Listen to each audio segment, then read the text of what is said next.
They say that one is the loneliest number.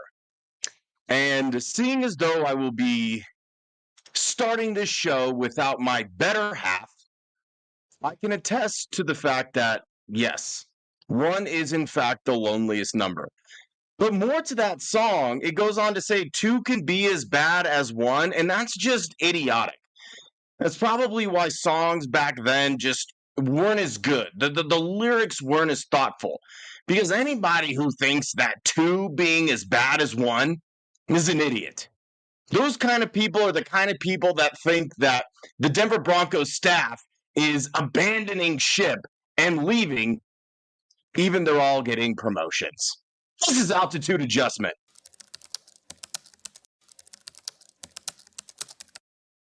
Hey, feel I'm in the mood for a switch up. I hit the function, hit the rose till I hiccup. I hit the stage and leave with money that's a stick up. Just a quick programming note. I know you all are used to seeing Patrick Chiotti's handsome face alongside next to my handsome face, but Pat was doing something much more important, and that is potentially getting a coaching job. So we're going to let Pat finish and hope that he gets that job, and we will begin the show. And if he joins, fantastic. And if not, then I guess you all are stuck with me filling holes all by myself. Then mark my words. If there's anybody that can fill holes by themselves with no help, well, honestly, it's probably Patrick. But I'm going to go ahead and do my best. If you're tuning in, it's because you want to know how the Broncos are going to fill the holes at wide receiver and defensive line. So why don't we go ahead and fill some holes?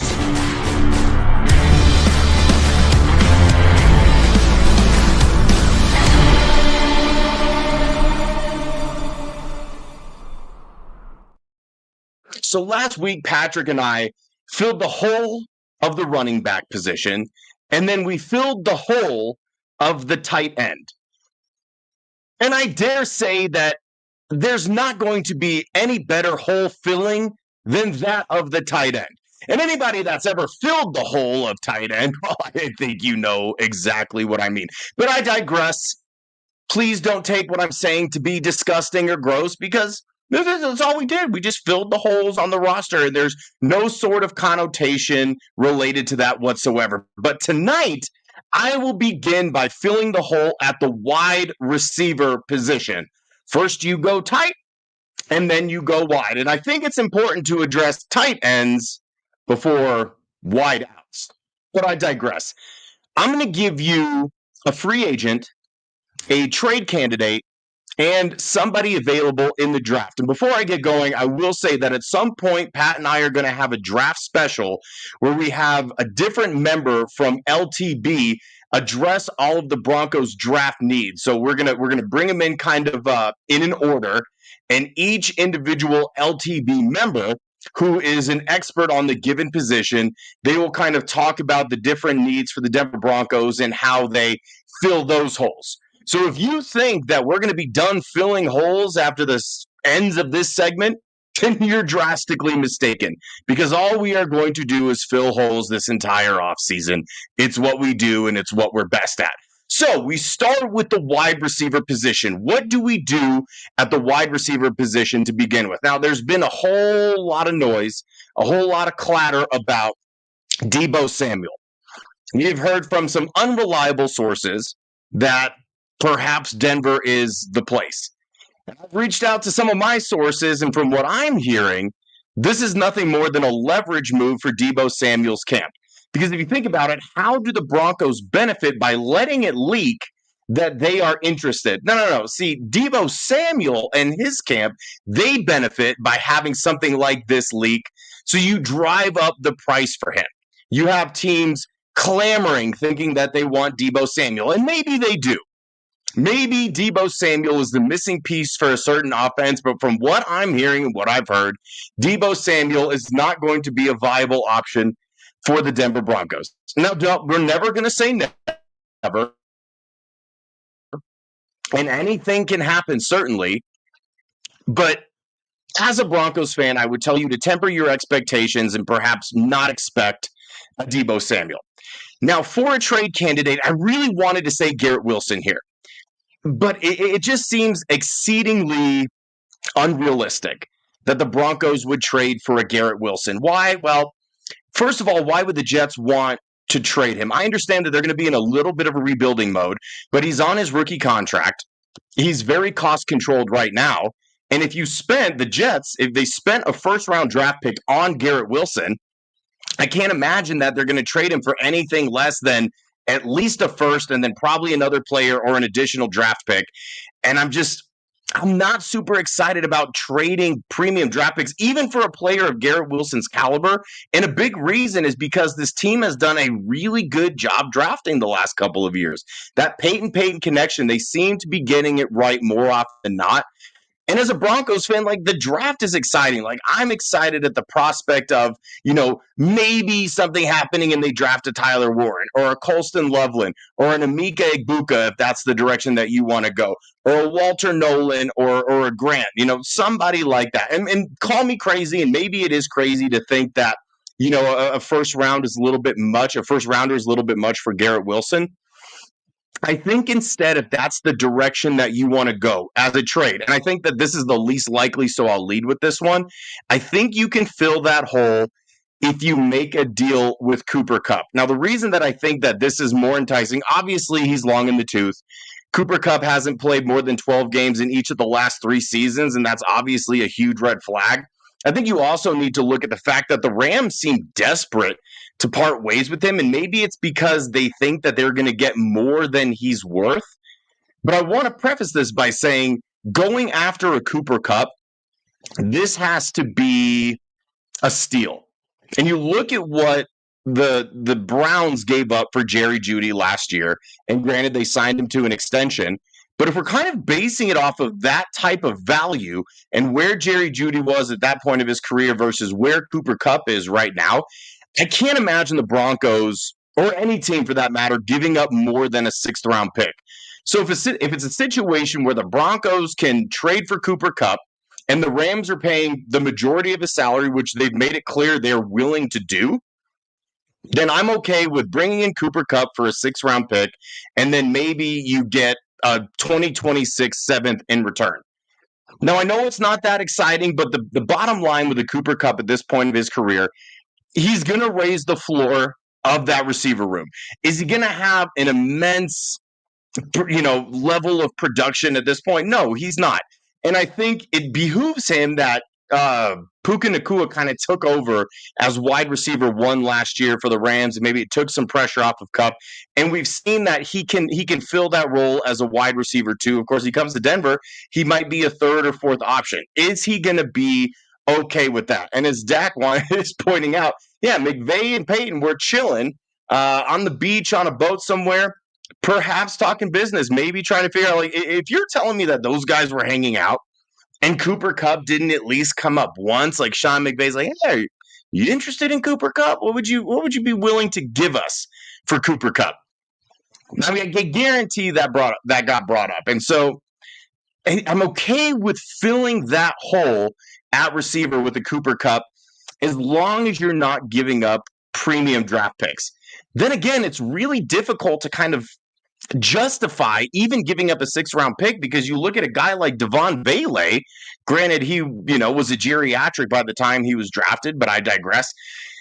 I see his stock being higher than even a Cooper Kupp's last year or next year, and he was a 7th-round pick. So it's a bit of a stretch. Again, I think trading for a receiver is probably the most unlikely thing that can happen, but we want to make sure that we're covering all of our bases. Now, when we talk about free agency, this is not a great class. We know about T. Higgins. He's going to be the prized possession. And I think because of the disparity of talent that we've seen in this free agent wide receiver class, I think it's going to drive up T. Higgins' price even more. I would be surprised if the Bengals didn't work something out, because Joe Burrow was in the ears of the front office saying, we need to have Cooper Kupp. Or I'm sorry, we need to have T. Higgins, and we need to have Jamar Chase here.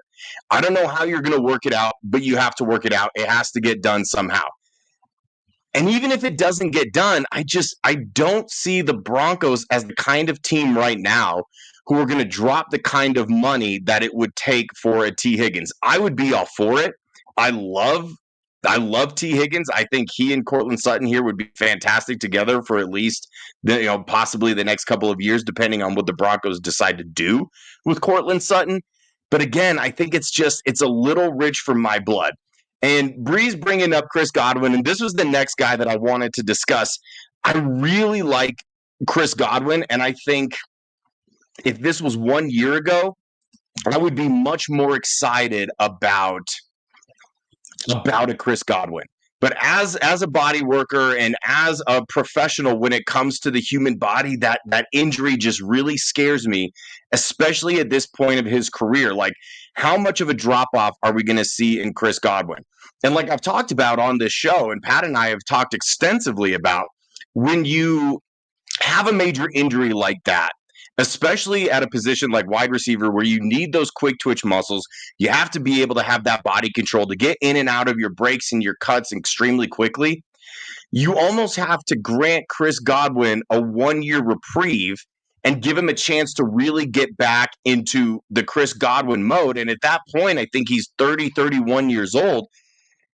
It doesn't really excite me.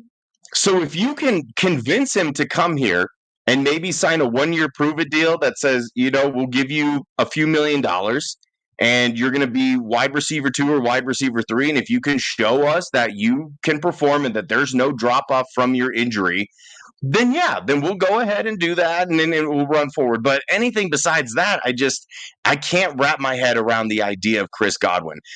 One of the free agent wide receivers that I don't think is being talked about enough, and not because it's a sexy name, not because it's going to vault the Broncos into the stratosphere of being a serious contender, but I think a guy like Darius Slayton is more what you're looking for in this free agency class. Again, I don't think that they're going to pay for T. Higgins. I assume that Chris Godwin is going to stick around in Tampa Bay, and if not, I think there's a team that's going to pay more than the Broncos are willing to pay for a guy like Chris Godwin. Again, I know that Darius Slayton isn't sexy. I know that he doesn't really move the needle, but what you're looking for in a really deep wide receiver draft class, when you're looking at this free agency class and you still have the Russell Wilson contract on the books for one more season, kind of like how Reynolds was a signing last year. Cost effective, a good vet, you know what you're going to get out of him. He raises the floor of that room. Again, not a big needle mover, but he's going to come in and he's an ultimate professional. He's a good locker room guy, and can be a reliable target to get, for Bo Nix to get 3 to 5 targets a game. Again, not sexy. That is well established. But this is kind of what you're looking at with this free agent wide receiver draft class. Now we move to the draft. And I think this is where it gets really exciting when you start talking about the wide receiver class. This is not nearly as top-heavy a class as last year's was. You're not going to have a Marvin Harrison Jr., a Malik Neighbors, a Brian Thomas Jr., a Roma Dunze. It's just not going to happen. What this wide receiver draft class has that last year's didn't is depth. So while you're not going to get these superstar stud wide receivers, I think you have a lot of guys who are role players who can come in and they play a very specific role. Like Luther Burton was a name that was talked about a lot in Broncos country, and for some reason we seem to stray from that. I'm not concerned about his production as last year at Missouri. They had serious quarterback problems, and the talent is clearly there. And I think the Broncos desperately need a guy who can make people miss. I can count, I think, on one hand the amount of missed tackles that our wide receivers forced throughout the entire course of the season. I mean, remember when that was Courtland Sutton's bread and butter, when you knew he wasn't going to get taken down on first contact? That's not the kind of receiver he is anymore. And that's okay. He's more of a 50-50 ball guy. He's a reliable target over the middle. He has a really good rapport with Bo Nix. But where he catches the ball is pretty much where that play is going to be blown dead. And that's okay. That's why when you're looking at this draft class, you need to find guys who have ability. You need to find guys that are going to be able to catch and run with the football and make something happen in space, make something happen in the open field, and turn a 12-yard gain into an 18, 20, 25-yard gain. I think Luther Burden is a good example of that. Now, the only issue is you're probably needing to take Luther Burden at 20. And I don't know if I see the Broncos doing that at this stage of where the team is at. I think Luther Burden is kind of like one of these sexy picks that a true contender can add because they think that they're a Luther Burden type of piece away. And I think the Broncos have more pressing needs that they need to address, especially in the first round. Ideally, defensive line, and we'll get to that a little bit later, or tight end. I mean, those would honestly be my guesses. Like, if I was a gambler, and I'm not, those are the positions I would put my money on for the Broncos to address in the first round, assuming that they don't trade back. So if we start looking at like second, third round receivers, a name that I absolutely love, and then if you're not familiar with this, please go cut his tape. Jaden Higgins out of Iowa State is absolutely fantastic. I mean, if you want a Higgins at wide receiver during this offseason, I think it's Jaden over T is much more likely. He wowed everybody at the Senior Bowl. He's a big body receiver. Honestly, he reminds me a lot of what Courtland Sutton was when he came into this league. Like when we had prime Courtland Sutton, that's kind of what I'm seeing out of Jaden Higgins. Another guy that I really like is Jack Beck, and out of TCU. I think he was the Senior Bowl MVP, as a matter of fact, down there in Mobile, Alabama. And he strikes me as a very good, very reliable, kind of quintessential Sean Payton wide receiver. He's a bigger body. He's a really good possession receiver. He can create a little bit after the catch, and he's going to do that dirty work. Like the things that a guy like Lil Jordan Humphrey does, that, while he's not wowing you on the field, and he's going to drop a couple of passes, and he's seemingly one of the most disliked wide receivers and players on this Broncos team. I think what he brings to a team isn't, again, it's not sexy. It's not what you're looking for out of a wide receiver. And as a casual observer, you're not really going to notice stuff that they do well. And I think Jack Beck would kind of bring you the best of both worlds, where he's a bigger weapon as a wide receiver, and he's going to do those nitty-gritty things that we see Lil Jordan Humphrey do that don't necessarily show up on the stat sheet. Bree's asking, what skill sets are the Broncos lacking most right now in the wide receiver room? And honestly, I think it's really simple, Bree, and I kind of addressed it earlier. They need guys that are playmakers. They need guys that can catch the ball and get an additional 20, 25, 30 yards. Now, Marvin Mims became a little bit of that. I'm pretty sure he led the team in yards after carry in the wide receiver room. And a lot of that were those, like the deep ball that we saw against Cleveland. But then a lot of them were kind of these little swing passes. And that's great. And it was so nice that they carved out a role for Marvin Mims and finally figured out the correct way to use him. But I think that he's still limited. Like, he has a very specific role, and I think he found his niche, and that's where he needs to stay. They need a wide receiver who can break tackles. If he catches the ball short of the sticks, if you have a 3rd and 8 and he catches the ball 5-6 yards deep, he needs to be able to break a couple of tackles and get you 10 yards. They haven't had one of these real game-breaking wide receivers who can make things happen probably since Emmanuel Sanders. You could throw in a couple names in there, and like maybe I could be convinced that it's someone else, maybe early days Courtland Sutton. But I think when you look at the really competitive teams, they have wide receivers that can make plays in the open field, that they can take a shorter pass or, a dig over the middle, and they can turn it into something more than it already was. So again, Jaden Higgins, Jack Beck, those are some of the receivers that we're, possibly targeting in the second round, assuming that they're even there in the second round. And I want you all to keep in mind, like, a lot of things can change during the next couple months. We still have the combine coming up. We're going to see a lot of fluctuation on where guys are rated in terms of the draft. And that's why in, probably a month or two, probably just before the draft, just before the draft, we are going to have like a draft show where we welcome in a bunch of different people from LTB, and they're all going to give you their astute opinions leading up to the draft, like where they see certain guys going and different players that the Broncos need to address or they need to take a look at during the draft. So that's what I got for wide receiver. Again, I know it's not terribly sexy, and it's weird how opinions can change as time goes on, because I feel like, kind of in the middle of the season and towards the end of the season, we were really dead set on wide receiver in the first round. We were all about Egbuka. We were all about Luther Burden. And now it seems to be changing. And, I'm sure that we've all seen the reports that they're more than likely going to address defensive line. And if you watch the Super Bowl, and God, I hope that you did, because my God, what a fun game. I had a lot of people ask me, like, well, didn't you, weren't you a little bit disappointed? Like, it's the game of the year. It's such a big deal. It's the Super Bowl. Are you bummed that it wasn't a closer game? No, because fuck the Chiefs and fuck all of Kansas City. I wish that it would have been 50-0. I wish that they wouldn't have gotten those two cheap, meaningless touchdowns at the end of the game that meant absolutely nothing. That, by the way, happened after Nick Sirianni took a Gatorade bath.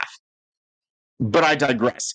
If you watch that Super Bowl, you saw the dominance that the Eagles had on that front defensive four. Those guys are incredible. And this is a copycat league.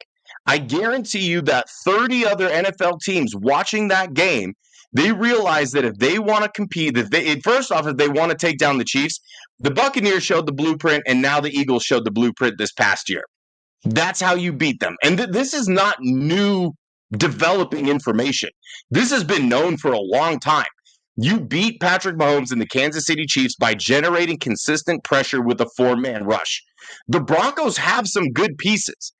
Like, we're not saying that defensive line is this pressing need that they absolutely have to fill the way that running back and tight end are. But the Broncos are in a position where they are now a playoff team. That has now become the expectation. They need to start challenging for the AFC West title. That's where you're at as a franchise right now. You have your quarterback, you have your coach, you have the best defensive player in the entire league. You have a lot of really, really good pieces. So now you have the luxury of maybe not addressing specifically for need in your first round or even in your second round. You get the best player available that is going to make the biggest impact on your team. I think that's the thing that's forgotten a lot about drafts, because the Broncos have been bad the last decade. Since they had won the Super Bowl, they have been down bad.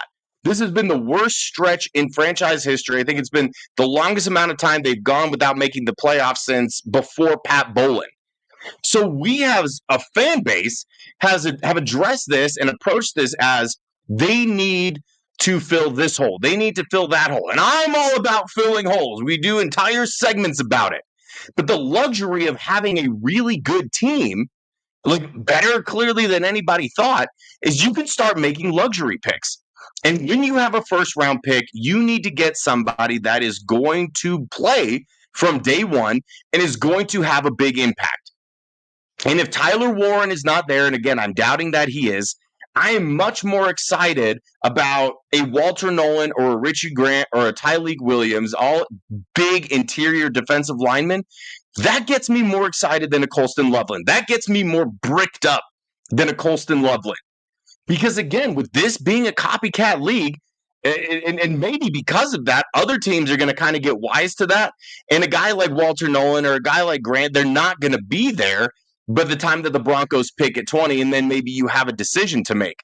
But this needs to be a position that they address, because they have to play the Chiefs twice a year. And they played them really tough. We all know what happened the first time that they played, and the second time, as fun as that was, you can kind of throw that out the window.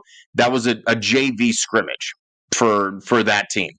The way that you're going to start not just competing with the Kansas City Chiefs, but like slowly starting to overtake them, and this is the time to do it.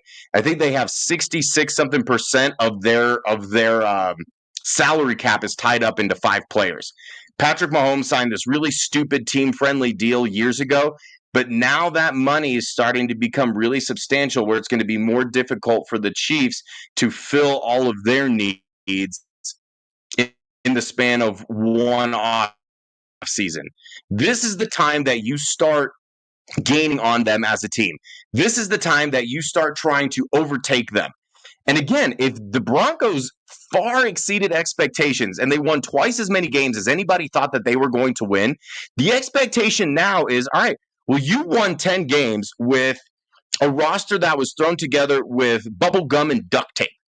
Now that the Russell Wilson contract is slowly getting off the books, this team needs to continue trending in the right direction so that they are a serious competitor really by 2027 or even 2026. I'm sorry, I forgot that it was 2025. Life has no meaning. Time is a construct. The way that you do that is you hit on your first round picks and you make sure that those first round picks are guys that can come in and have an immediate impact. So now that we have transitioned to the defensive line, let's do something special. And what? Fill that hole.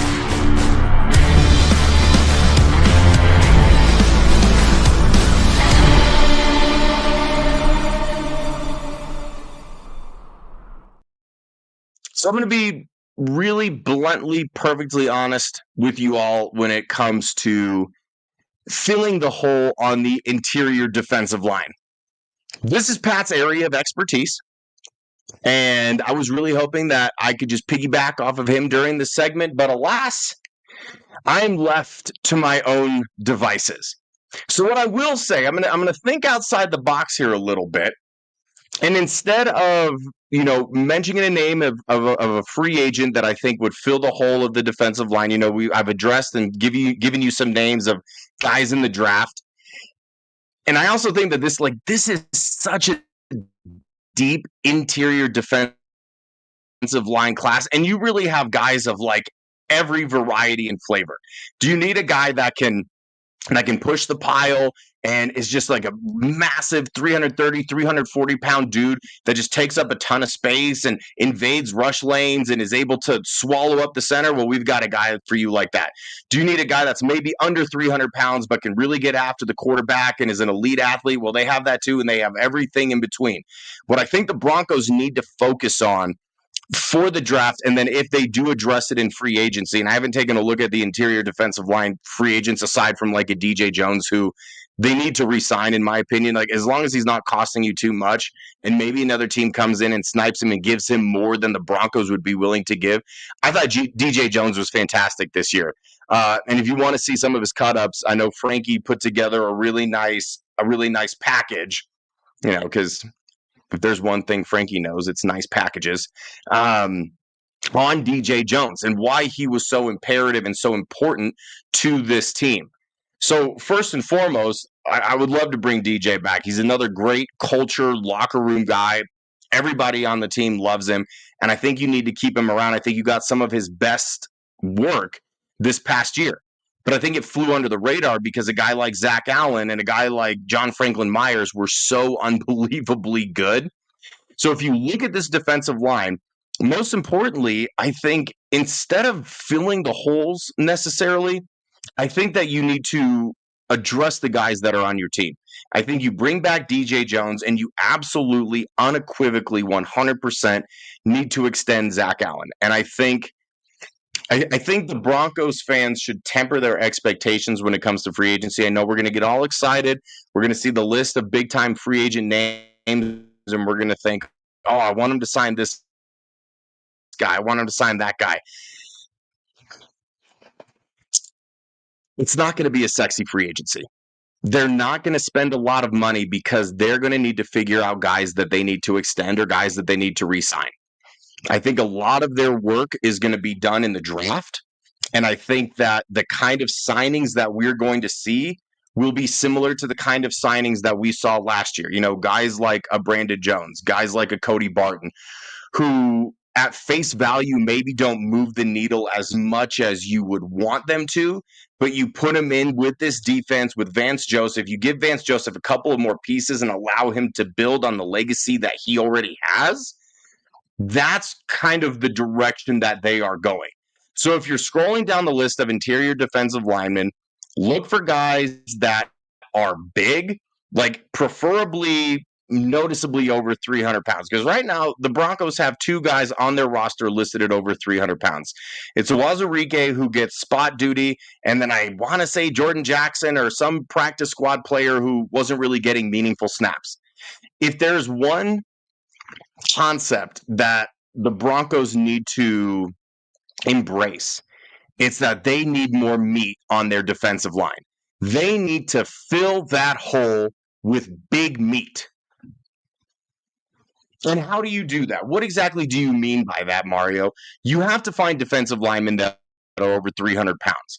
And if you don't believe me, then I want you to cut the tape and go ahead and look back at what happened in Buffalo. That team got bullied. The Buffalo Bills wanted to run the ball down their throats, and that's exactly what they did. And the hell of it is their game plan for that game on defense was to stop the run. That was what they were devoted to doing. They wanted to make that team one-dimensional. They're like, not necessarily make Josh Allen beat us, but let's get 5, 6, 7 yards. The Bills didn't even really try to disguise what they were wanting to do. They had a sixth offensive lineman in there for a lot of the game. And they knew that if they could push the line back, then they could expose the linebackers. Justin Strnad, for what he has been and what he is, I thought had a really nice season. He far exceeded the expectations of me and I think of a lot of Bronco fans. But he's not a starting inside linebacker in this league, and that's okay. Like, I think you got as much production out of him as you could have hoped for. Cody Barton, again, Cody Barton was fine, but you had to, fill that hole with a bargain bin shop, and that's what Cody Barton does. I would like to see them bring him back, but the fact of the matter is the disparity of talent that they had at inside linebacker, that got exposed, and it's because the size of the defensive line got exposed first. And ladies and gentlemen, I have a very special announcement. Coach Pat Chiotti, fresh off of his interview for being a real-life coach, has finally joined us. Pat, I made it clear to everybody that that no one is better at filling holes than you. Yeah. But I certainly did my best. So right now we're actually discussing interior defensive linemen. And I was talking about how much, basically how they need big meat to fill the hole of defensive line. Well, first and foremost, Mario, I just want to apologize for my tardiness, and everybody. Just want to apologize. Was in a meeting, an interview, went a little crazy on the whiteboard, so shit got real. So got that out of the way. Now it's time to fill some holes. Yeah, I heard you talking about, Cody Barton. I heard you talking about, the fact that those backers got exposed, that front got exposed in the playoffs. And I think if we learn anything from this last weekend, it's that if there is a big freak, a big, just meaty freak in the NFL draft, you got to go get him. You got to go get him because what Philly did to Kansas City was just bully ball. I don't think I've ever seen a game like that where a defense isn't blitzing and they're still getting home. That's fucking insane. That's just crazy. So yeah, I think that if Denver's going to get serious about this window that they're in with Bo Nix, and Denver's going to get serious about wanting to stay on this trajectory, you're gonna have to fill that hole with some big meat, right? Not just a guy, not just another decently sized guy. No, this has got to be a big thick boy, big thick piece of meat, right? So who's that going to be? Yeah, I mean, Walter Nolan is a great pass rusher. I think that he showed at the Senior Bowl that he could be nasty. Yeah, I mean, any one of those, the Oregon defensive linemen, really kind of fit in that spot. But man, a part of me would love it if the Broncos got a guy like Deion Walker, who is just like a physical It's an specimen, enormous human being. just an He's enormous human enormous. being. Like, oh well, he takes plays off sometimes. He doesn't have the. He's gonna have NFL coaching. He's gonna have all of the training and he's gonna have all of that at the next level. And if history has shown us anything, you go after those guys. You go after those freaks. I think that's what they absolutely need to do. And if that's what they do at 20, don't be mad. Don't be mad, Broncos country. Be happy.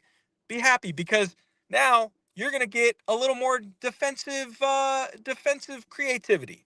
You're going to be able to get home a little bit better. So don't be mad. Don't be upset if Tyler Warren isn't your pick at 20. Don't be upset if it's not a running back. Be grateful. We just witnessed one of the most beautiful ass whoopings in Super Bowl history. We're going to ignore 48. Never happened. I'm signing an executive order. Never happened. The game against the Seahawks did not happen. I don't even know So what this you're. was the biggest beatdown. I don't even know what you're It was talking the about. biggest. Yeah, it Yeah, was the no. biggest beatdown in Super Bowl history.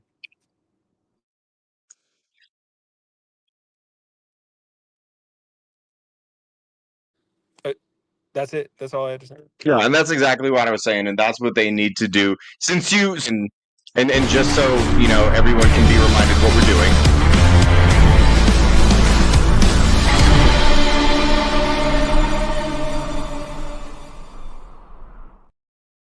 So I will preface God, this it's real so hot. quick, Pat. Bree had asked earlier, like, what kind of production, like, what kind of skill set the Broncos receiving core needs to add, and then Carter wanted to know, could he be what the Broncos need at the wide receiver spot, or no? And honestly, Carter, yeah, like a little bit of that.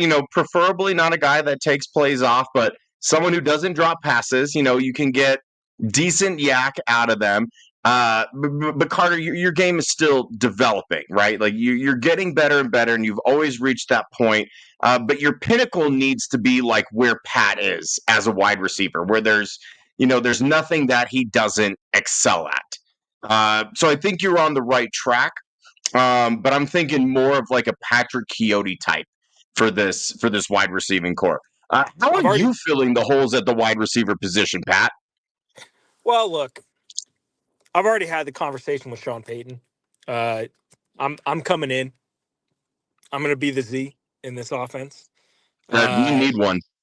at least like 45 targets is what he said he'd give me.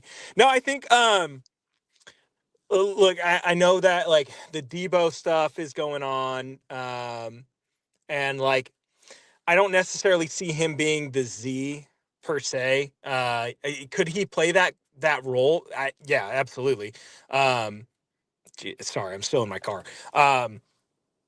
But you know, what other veteran options are there out there? I've seen Alan Lazard named, like, yeah, that'd be fine. But I see everybody pinning him as the Lil Jordan Humphrey replacement.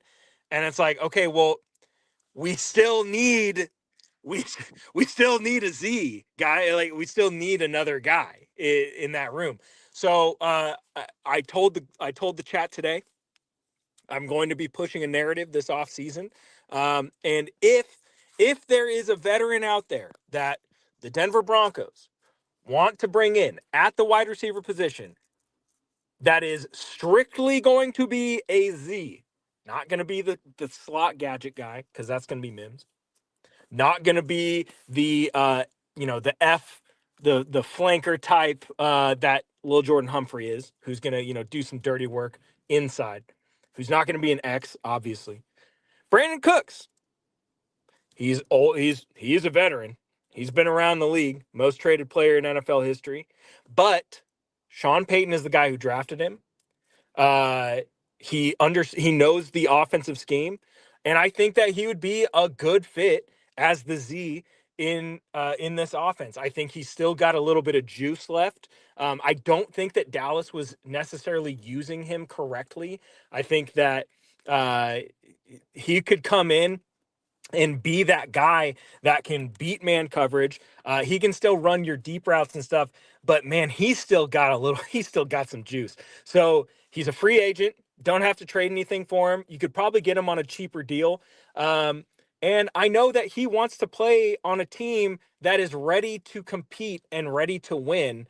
And if Sean Payton is going to take this team to that level, why not bring in a guy who you have a relationship with, who understands the role of the Z in this offense already, has played it before, and has gotten you great results out of it? Why are we not talking about him as one of those veteran options more? Oh, well, he's smaller. Oh, the injuries. Oh, yada, yada, yada. I see people wanting to throw big money at Chris Godwin.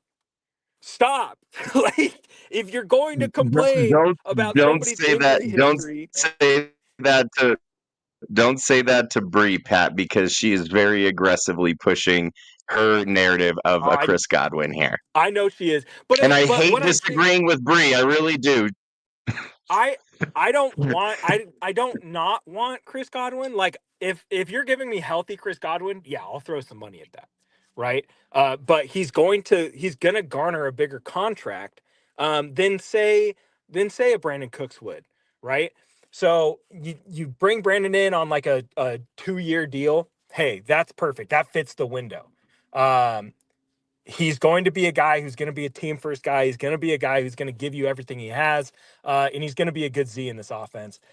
For the draft, man, you know, we love our Jaden Higgins guy. We Already we talked love that about dude. him, baby.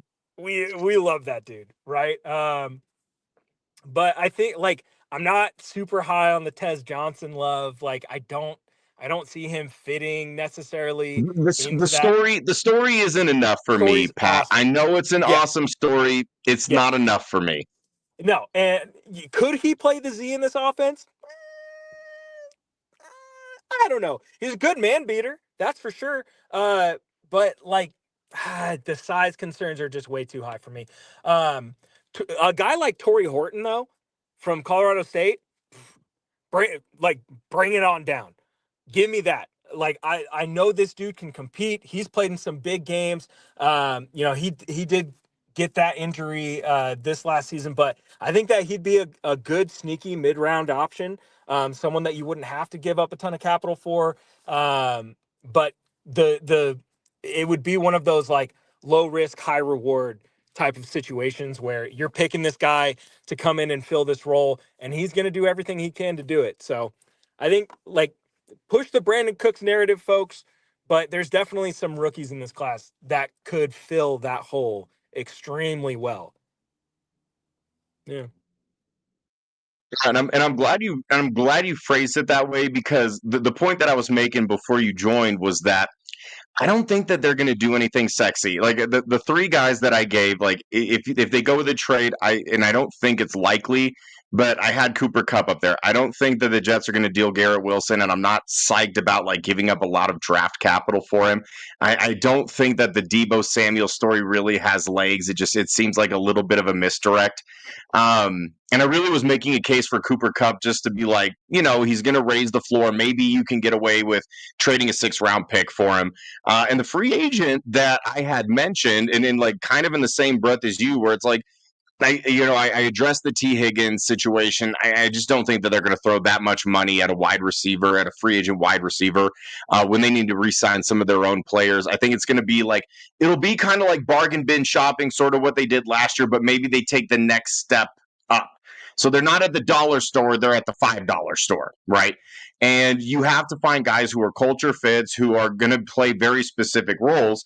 And so the free agent that I had said was Darius Slayton. And I reiterated multiple times, like, not a sexy name, not a sexy pick. He's not going to move the needle a ton, but he fills a need on this team. To me, it, like I had said earlier, it's similar to the Reynolds signing last year. He's a solid wide receiver who plays a role in it. Obviously that situation didn't work out because of extenuating circumstances, but I don't want Broncos fans to like sour on that idea just because it didn't work out with Reynolds because he got shot. Okay. Chances are that's not going to happen again. I mean, never say never, but it's very slim to none that would happen. Sexy, it'll be a guy like a Darius Slayton or like a DJ Shark, somewhere it's like he's a recognizable name.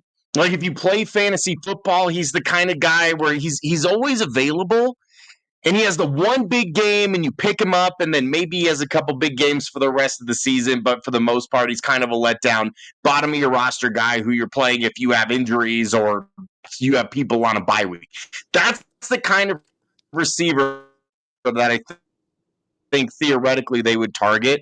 And it's going to be a veteran guy who either knows the system like Brandon Cooks or can learn it quickly and kind of step right in 15, 20 snaps a game as they allow their young players to develop.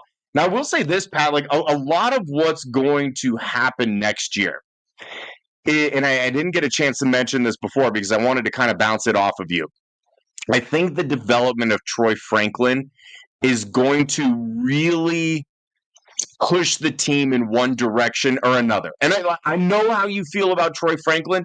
We discussed it. You said from the very beginning, and everything that, like, all of your trepidation that you expressed about Troy Franklin, that came to pass.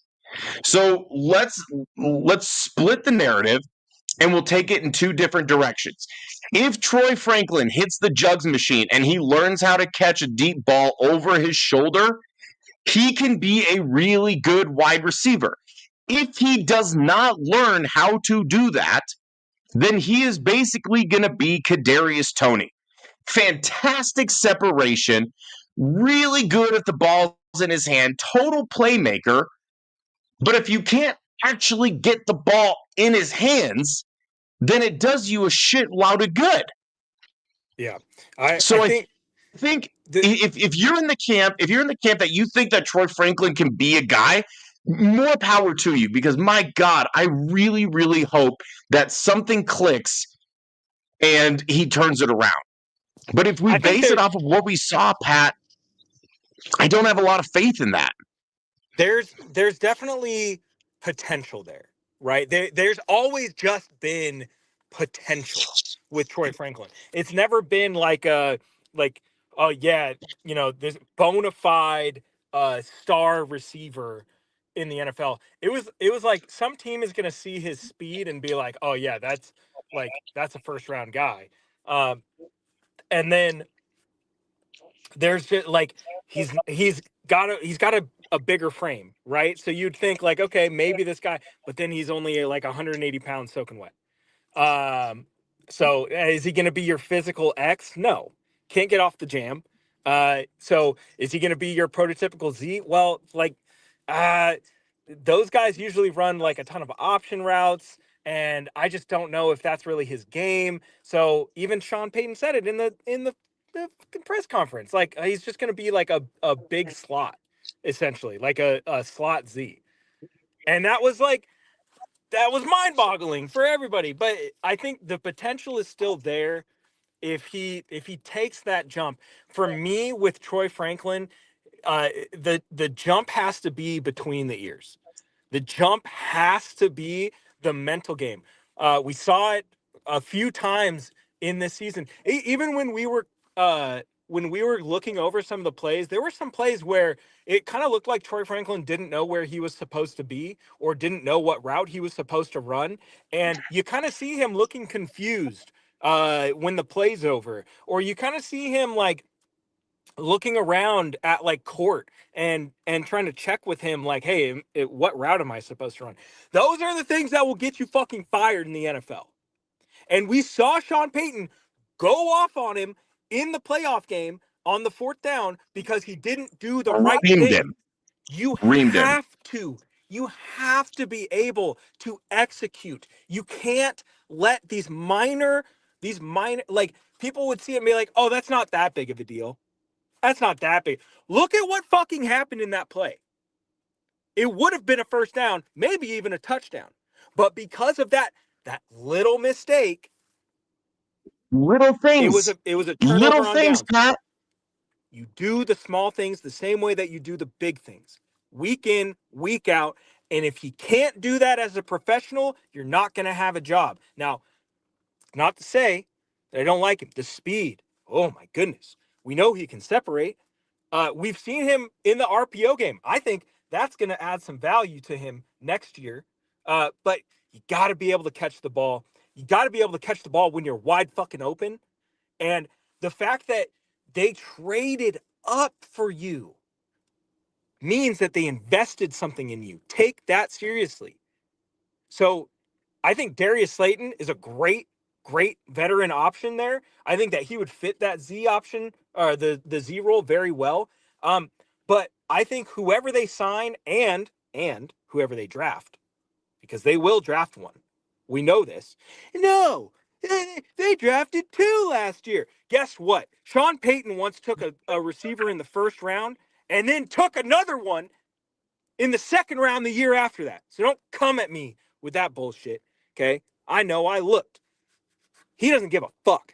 He's going to go out and he's going to get the guys who are going to give him the most success. And I'll tell you right now, if Troy Franklin doesn't take that leap next year, if he doesn't get better in this offseason, especially between the years, it's going to be, you're going to be looking for a new job, my boy. You better update that resume because he will find somebody to replace you, whether it's a vet or whether it's a rookie. I mean, the fact that Vele outperformed him based on draft slot alone, you got outperformed by an older 7th round pick, my boy. How are you going to respond by a lot? To that? So I think that's where. And it was very obvious in camp, Pat, that Vele was the superior wide receiver to Franklin. And Franklin had all the fanfare coming in. Yeah. So I think it's going to be interesting to see what they do. But I honestly, I know he said specifically like, oh, we're a lot better in that room than a lot of people give us credit for. But like, I think he was doing something. He's doing some mental gymnastics. Sean Payton is a sneaky motherfucker. He is a sneaky motherfucker. He doesn't say anything accidentally. No. Everything that he does is very deliberate. And when you're doing a show with Kay Adams, I mean, first and foremost, I feel like when Kay Adams straight up came out and said like she thought that they needed a wide receiver, if you look closely, you kind of see the wheels spinning and Sean Payton like, yeah, she's right. But, you know, I can't give her that. Like, I'm in the position of power right now. I'm not going to let Kay Adams take over this interview. So I'm gonna make it seem like I'm really happy with the wide receiver room. The fact that's that he how didn't it just felt. Outright say, no, we're okay. Like he put it in the danced around bucket, it, right? Like he still put it in a bucket, y'all. Like he still acknowledged the fact that they need one. But he said we're a lot better off than people think we are. Okay. What do you mean by that? We can still get better. You can still add some more pieces, right? Like, I feel like he's always going to be looking for someone to come in and do a better job than somebody else. It's going to happen, right? That's just how every team has to address every single year. Absolutely. Yeah, exactly. So, look, don't be surprised if Sean Payton carries 6-7 wide receivers next year. Throughout the season. He's done it a ton of times in his career. Don't be surprised. He'll have guys up and down off the practice squad like he did with LJH all year. And that's the other thing. Y'all keep saying, oh, we need to upgrade Lil Jordan Humphrey. That he's not going anywhere. He's not like, where is he going to go? He's a cockroach, bro. He's going to be on the That's Sean squad. Payton's boy. He's literally followed Sean Payton from New Orleans to Denver, got cut multiple times, had the opportunity to go anywhere else, and he decided to stay here. You think that he's going to leave? I'm good. And to second that, you think that Sean Payton is going to want to get rid of that dude with how much he helped the run game? Are you? What? It's just ridiculous. People see I love the hate that Lil Jordan Humphrey gets and then the subsequent response that you give towards that Lil Jordan Humphrey hate. Every time I bring it up, people get so offended. And I'm like, do you even understand what his role in this offense is? He's not That dude is put out there to just stand on business and block. That is what he is meant to do in that role. This is not a guy that you're targeting 30 times a game. This isn't a dude that you're going to even target fucking 10 times a game. This is a dude that might get 2 catches, 2 targets throughout the game. And like, sorry y'all, but for the most part, he's made something out of nothing with those catches. Like, what are we doing? Why do y'all hate this man so much? You think that Alan Lazard is going to come in and play the same role that Lil Jordan Humphrey did? You think that that's going to happen? Like honestly, you think that they're going to line up Alan Lazard as a fucking wing and have him block a D end? I don't think so. That's not going to happen. LJ is going to stay here whether you like it or not. Get ready for that fucking meme. I have it. It's already drafted. It's already loaded up. He's going to be on the practice squad. He's going to come up and then go down and up and down until later on in the season. And then he's going to be permanent.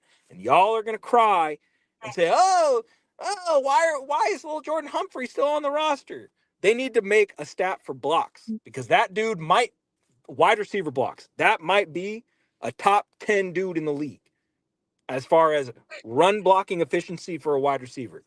End of my rant. Okay, I have to go. I love you so much. This is finish the show off strong. I will be back fully next week, I promise. No meetings next week. Just dad life. That's it. Your dad life. We love you. Thanks for hopping on, Coach Pat. Love You're y'all. as handsome as ever.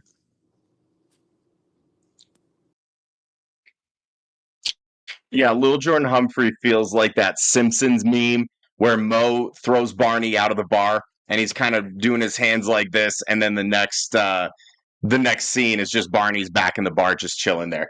That's exactly what Lil Jordan Humphrey is to this team. So I think we sufficiently filled some holes. And again, I apologize that it wasn't as sexy as when we filled the holes of running back and tight end, but that's kind of what we are looking at. It again, we are going to address, as LTB as a whole, we have a ton of really great draft coverage kind of around the bend for you guys. There's not going to be an off season. We are going to keep cranking out fantastic content.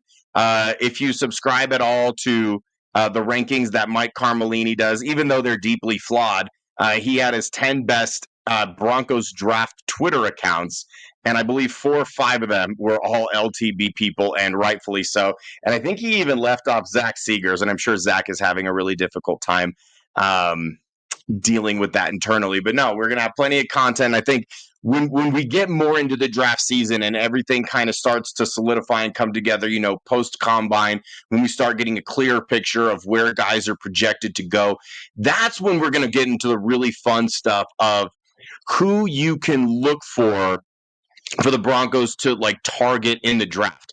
And one of the reasons that we do this, we want to educate ourselves so that we can educate you, so that if the Broncos make a selection, you can say that you heard about that individual because you were paying attention to the fantastic content that Let's Talk Broncos is pumping out.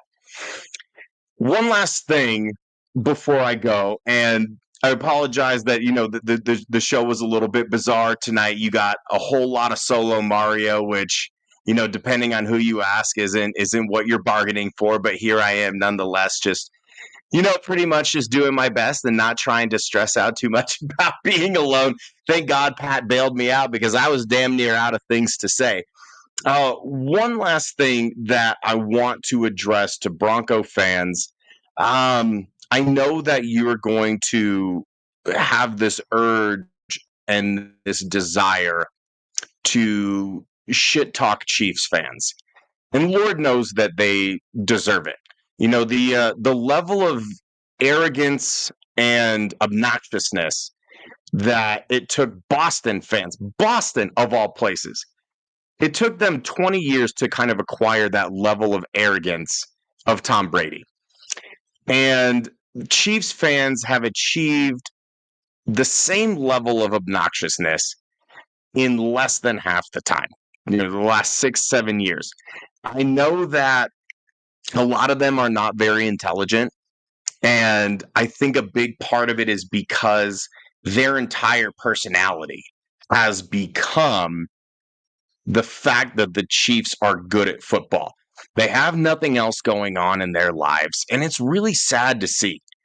So while you might be tempted to, rub this Super Bowl loss in the face of every Chiefs fan that you can, I urge you, do exactly fucking that.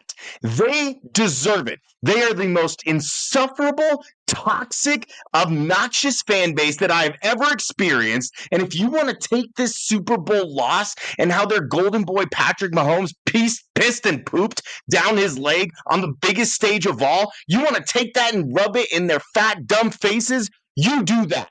You absolutely do that. And I encourage you to do that because I love pettiness. And if we have learned anything from Kendrick Lamar, then it's that it's okay to be a hater. In fact, you thrive when you are a hater. You just need to be an intelligent hater, and you need to be a smart hater, and you need to be a dialed in, locked in hater who gets the upper hand. Thank goodness that it's finally okay, not just okay. Thank goodness that it's okay and it's celebrated to be a petty hater. Thank you, Kendrick Lamar. We love you.